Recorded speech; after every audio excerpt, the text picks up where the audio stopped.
మనకేదో బ్యాడ్ వస్తున్నారు కదా మన గురించి. You cannot be good to everybody. Even Gandhi cannot be good to everybody. వాళ్ళు చంపేసిన దాకా నిద్రపట్ల.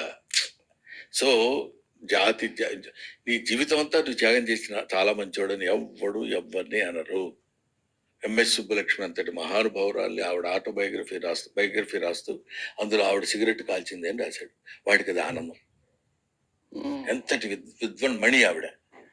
కాబట్టి ఎక్కడో ఏదో ఒకటి పట్టుకుంటే when you are pointing a minute mistake in a minute thing, అవతల వాడికి నువ్వు తెలియకుండా ఎంత గ్రేట్నెస్ ఇస్తున్నావు నీకు అర్థం అవుతుంది. బ్రహ్మానందం ఇలా చేస్తాడు అంటే మిగతా విషయాల్లో బ్రహ్మానందం ఇస్ సంథింగ్ ఎల్స్ అనేది మనం యాక్సెప్ట్ చేయాలి.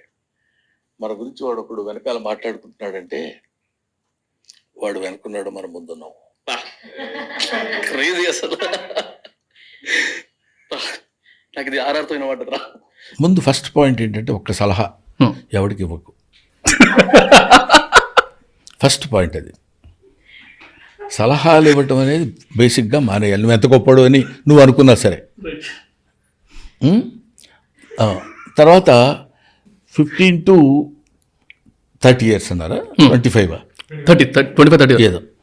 వీళ్ళకి మనం చెప్తే వాళ్ళు వింటలేదండి, వాళ్ళు వేరే థాట్లో ఉంటున్నారు, వేరే ఆలోచనలో ఉంటున్నారు, వాళ్ళు మనం సాటిస్ఫై చేయలేము సార్ అని నీ అసమర్థతని నువ్వు పెంచి పోషించడం కంటే వాళ్ళు వినేటట్టు చేయాలి, వాళ్ళకి అర్థమయ్యేటట్టు చెప్పాలి. అప్పుడు వాళ్ళు వినటమా వినకపోవటం అనేది నీ సక్సెస్ రేట్ని బట్టి ఉంటుంది.